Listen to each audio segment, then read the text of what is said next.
Brother-in-law's wife insists on eel rice. I took the food back. She vowed never to return it. I stand in front of the meticulously prepared feast, rendered speechless by the effort I've poured into it. Yet as I glance around the table, my heart sinks.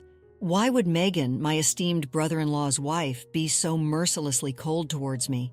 She is Christine, a 27-year-old office worker who shares her life with her husband, Tom, and their 3-year-old son. Tom, her senior by 4 years, initially embarked on a relationship rooted in professional dynamics. Their connection blossomed over shared drinks, leading to a romance that culminated in marriage just a year later. Now nestled in their cozy home, they relish the joy of parenthood and the promise of a growing family. However, amidst this domestic bliss, a thorn emerges: Megan, the wife of Tom's brother James. Let me introduce you to Tom and James. Tom is James's elder brother by 10 years. Their father tragically passed away in an accident during their youth, leaving their mother, who had previously been a homemaker, deeply shaken. Despite her efforts to recover and return to work, she could only manage part-time hours, having previously dedicated herself to running the household. In response to the family's financial strain, James, then a college student, made the selfless decision to leave his studies and seek employment to support them. "I want Tom to have a proper college education," he declared, and tirelessly toiled without complaint. Thanks to James's sacrifices and some scholarships, Tom was able to attend college and secure a position at his current company. James beamed with pride when Tom and Christine, his future wife, announced their engagement. At every opportunity, Tom expressed his profound gratitude to James, even shedding tears of appreciation at their wedding, declaring, "Without you, I wouldn't be standing here today." Emotions ran high as the room was moved by his heartfelt words. James never once displayed a hint of superiority towards Tom. He always approached life with generosity, warmth, and consideration towards both Tom and Christine. However, after Christine and Tom settled into their new home near James's family, Megan, James's wife, began making unsettling comments. She often remarked to Christine, "You should be grateful to my husband." James's demanding job frequently kept him away on lengthy business trips and required him to work late into the night.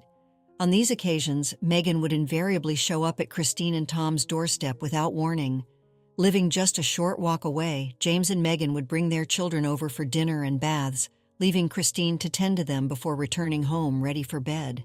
Megan's demands extended to meal preferences, dictating, "I'm not in the mood for Western cuisine today. Make something Japanese." Or, "My child insists on having hamburgers tonight." Christine found herself in a difficult position. Despite her discomfort, she couldn't assert herself, mindful of the indebtedness she owed to James. "Tom, remember it's because of James that you're where you are today," she'd remind him. "Thanks to him, you went to college and landed a job at a prestigious company. James, on the other hand, struggled after high school and is still trying to climb the career ladder.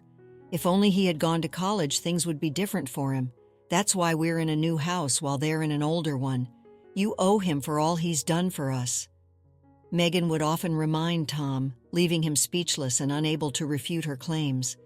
Though he occasionally voiced concerns about her delegating too much household work to Christine, given that Christine works full-time while Megan's a homemaker, he hesitated to address the debt he owed to James. "Sorry, but it's because of my brother that I'm here today," he pleaded with me reluctantly. "Could you please try to work things out with Megan?" I agreed to his request, but our conciliatory approach only seemed to embolden Megan, leading to a surge in her demands. Her vexing behavior fell into two main categories. Firstly, she would frequently drop by our house to dine or bathe her children. Secondly, she often exploited my hospitality to enhance her image in front of our relatives. On the occasion of our relatives visiting, she'd declare, "I'd like to prepare dinner for them and host them."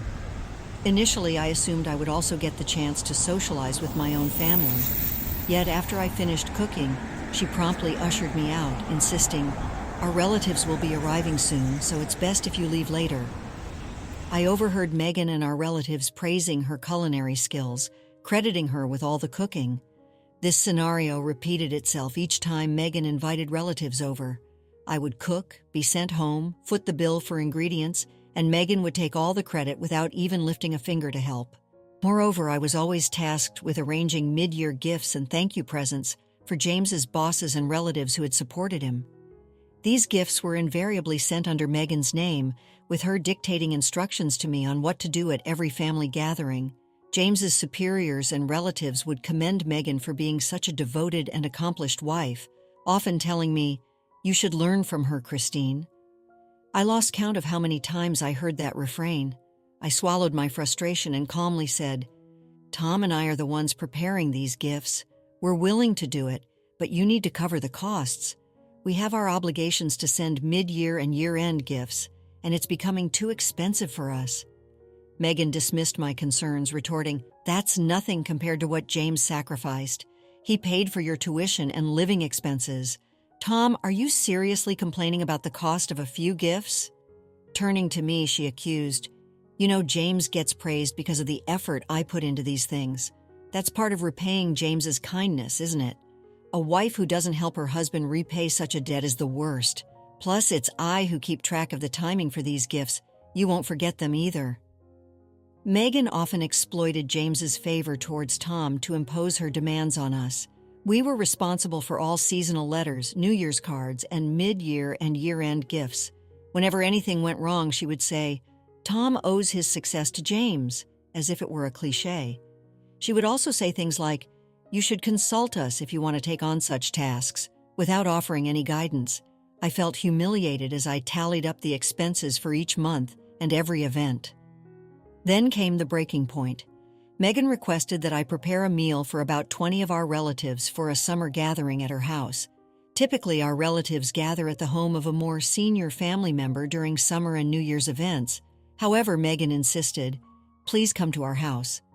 Her relatives were delighted, believing her to be a great cook and a considerate hostess, but she expected me to handle all the preparations. Tom had other commitments that day, leaving me to manage everything on my own. When I asked Megan how she planned to pay for the event, she said, "We'd have to cover it ourselves. Preparing food and drinks for 20 people is a significant drain on our family finances." I suggested splitting the bill, but she flatly refused. "James has endured so much hardship, he deserves at least this much," she insisted. I then suggested discussing the matter with Tom, but she exploded, "I will not forgive you if you do that. James is busy with work right now. Are you repaying kindness with ingratitude?" I was at my wit's end, but the dinner party was fast approaching. As the date neared, I noticed Megan showed no signs of urgency or preparation. With no other option, I began planning the event several days in advance. I also started making some behind-the-scenes arrangements. On the day of the dinner, I began preparations early in the morning, working tirelessly and managing to finish everything just a few hours before the guests were due to arrive. Despite my exhaustion after I finished all the preparations, Megan came to check on me. "Megay, everything is ready. I believe the guests can arrive at any time now," I informed her, glancing at the dishes on the table. Megan exclaimed, "What are you doing? The main dish should be eel rice. You never mentioned eel rice." I replied, taking aback. "You should have known that. This is so embarrassing. Our relatives are coming for the summer festival and they'll think I can't even prepare eel rice. Order it right away." Hey, pause for a moment. Would you care to support us? Like this video and subscribe for more? Now let's dive back into the story. No, I've already prepared enough food for everyone and the fish I bought is fresh. I'm not going to prepare a different dish now, I responded firmly. "It has to be eel rice," Megan insisted, refusing to listen to my protests. She demanded we order a special batch for everyone using our own money. When I asked her to cover the costs, she flatly refused. "I can't take it any longer," I said, voicing my frustrations. I reminded her that she always made me cook whenever she invited relatives over, that she came to our house daily when James was away, and that we handled all the mid-year and year-end gifts, including today's preparations. Megan countered with the usual talk about James's sacrifices. Fed up, I decided to reveal what I knew. "Megay, you even had an affair with someone you met on a dating app, didn't you? You're a housewife, yet you leave so many responsibilities to me." I got curious and looked into it. "Oh, so you know about that," she responded with a laugh. "But I'm afraid you don't have any proof. Besides, I'm handling that situation just fine. But by cooperating with me, you're essentially returning the favor. It's all part of the deal." Megay remained unfazed despite the revelation about her affair. Instead, she reiterated what James had done for Tom, saying, "You will be repaying our family for the rest of your lives." At this point, I had reached my breaking point. I silently removed the food and started packing my belongings. "I'm leaving. I will never return," I said firmly as I walked out. Megay yelled something about ordering eel rice, but I ignored her and left. A few minutes later, my phone began ringing repeatedly with calls from Megan. When I finally answered, she sounded panicked. What's going on? Is there something wrong?" I asked her, feigning ignorance. "I have so many inquiries," she continued frantically. "I rearranged the dishes you made, and I ordered eel rice, paying for it with my own money, but none of the relatives showed up. It seems they know everything we discussed earlier." I couldn't stop laughing. I was also astonished that she had tried to salvage the situation by rearranging the food I had prepared. The reality was as follows. I couldn't tolerate Megan's arrogance any longer. Before she could criticize me further, I decided to talk to James directly, hoping he would offer some sound advice.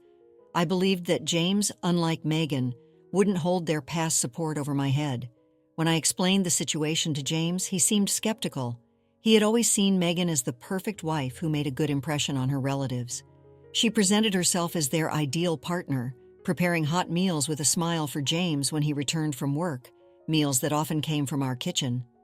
She arrogantly took large amounts of food from our house and misled James, claiming they frequently invited me to dinner but didn't want to bother him with the details. She never mentioned my involvement in the gifts, always smiling and saying, "It's natural for a wife to handle these details to save her husband's face." James was always impressed, thinking, "I'm married to a wife who's too good for me." So when James heard my side of the story, he was speechless. Being a good man, he didn't accuse me of lying, but believed there must be some misunderstanding between Megay and me. "Would you allow me to gather some evidence?" I asked James respectfully. With his permission, I decided to discreetly record Megan's conversations during her visits to her house, especially those where she displayed selfishness about food and money. I captured a conversation where she insisted that we owed her obedience due to James's kindness, and I asked James to listen to it. When he heard it, he was speechless. Additionally, I informed James about an upcoming dinner party Megan and I were supposedly preparing together for her relatives.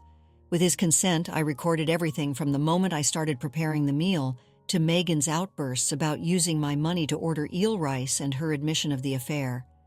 I had arranged a video call with James and his relatives in advance, informing my own family about the schedule, time, and date. It was during this call that James and his relatives finally learned the truth about Megan. After I departed, James's relatives confronted Megan over the call, expressing disbelief at the revelation that I had been handling all the year-end and mid-year gifts, taking advantage of James's kindness and even engaging in adultery. Megan attempted to maintain her composure, but the weight of the evidence left her speechless. The majority of her relatives denounced her, severing ties with her and leaving Megan stunned. James, who had postponed his work to be present for the call, returned home and confronted Megan about the situation. "I am disappointed," he told me later. He revealed to Megan that her actions had caused distress for his beloved younger brother and his wife in his absence, and that her admission of an affair had shattered him. Megan broke down in tears, confessing that she had targeted me out of jealousy over our younger age and our nicer home. She claimed her affairs stemmed from loneliness due to James's frequent absences, and admitted to devising a plan to manipulate us after hearing Tom's heartfelt thank you letter to James at our wedding. I was infuriated by Megan's relentless harassment, but I also felt a pang of sympathy for James. I had worked tirelessly for Tom's sake, to create a sense of indebtedness, but rather out of love for my dear younger brother. My efforts were not fueled by the desire to hold them over his head in the future. I was proud to see Tom thriving in a reputable company and growing into a remarkable individual. As for Megan's disparaging remarks about my salary, I explained to her that it wasn't Tom's fault. It was simply my lack of ambition. Further revelations surfaced about Megan's conduct. We learned that she had left their children unattended at home while she met her adulterous partner. James decided to pursue divorce proceedings, seeking custody of their children along with alimony. Megan vehemently opposed the idea of divorce, eventually agreeing to a slight reduction in alimony in exchange for a proper divorce and custody arrangements. Her affair had been uncovered by James, who also demanded full alimony. In the end, Megan moved back to her parents' home and took on multiple part-time and day jobs to meet the financial demands of double alimony and child support. A few months later, Megan appeared disheveled when she met me for a visit to see her child. Later, James apologized to us and covered the expenses for the ingredients and alcohol from the dinner party. He also promised to reimburse us for the meals Megan had consumed at our house and for the gifts she had made us prepare. But after discussing it, Tom and I declined the offer. I apologized to James because while this incident was meant to address Megan's wrongdoing, it also disgraced him and his family. Reflecting on the situation, I doubt Megan would have felt any remorse if we hadn't taken action. James chuckled. "If anything, I am at fault for not noticing Megan's behavior until now," he added with a hint of sadness. James is currently juggling work responsibilities while caring for their child. We maintain regular contact with him, and on days when he's overwhelmed, we offer to look after his child at our home or invite him over for dinner. We've learned a valuable lesson about how some people can make you feel indebted, even when they haven't done you any favors. Tom and I laughed together, reflecting on the experience. Let's conclude the story shortly. The ordeal with Megan left a lasting impact on our lives. It taught us that even those closest to us can harbor hidden agendas, and that trust, once broken, can be difficult to rebuild. We learned to set boundaries, to value our own time and resources, and to never underestimate the power of open communication. While the experience was challenging, it ultimately brought us closer as a family. We found strength in our shared values and the unwavering support of our loved ones. We also learned to appreciate the simple things in life, like spending quality time together and cherishing the small moments of joy. Life continued, and we moved forward, carrying the lessons we learned with us. We remained close to James, offering him support as he navigated the complexities of single parenthood. We also learned to be more discerning in our relationships, recognizing the importance of genuine connection and mutual respect. The story of Megan serves as a reminder that even amid seemingly idyllic circumstances, challenges can arise. It's a testament to the resilience of the human spirit and the power of forgiveness. And most importantly, it reminds us that true happiness lies not in material possessions or societal approval, but in the love and support of those who truly matter. After experiencing the full journey of our story, we'd love to hear your thoughts. How did the story resonate with you? Don't forget to like, subscribe, and stay blessed. Thank you for watching, and see you in the next story.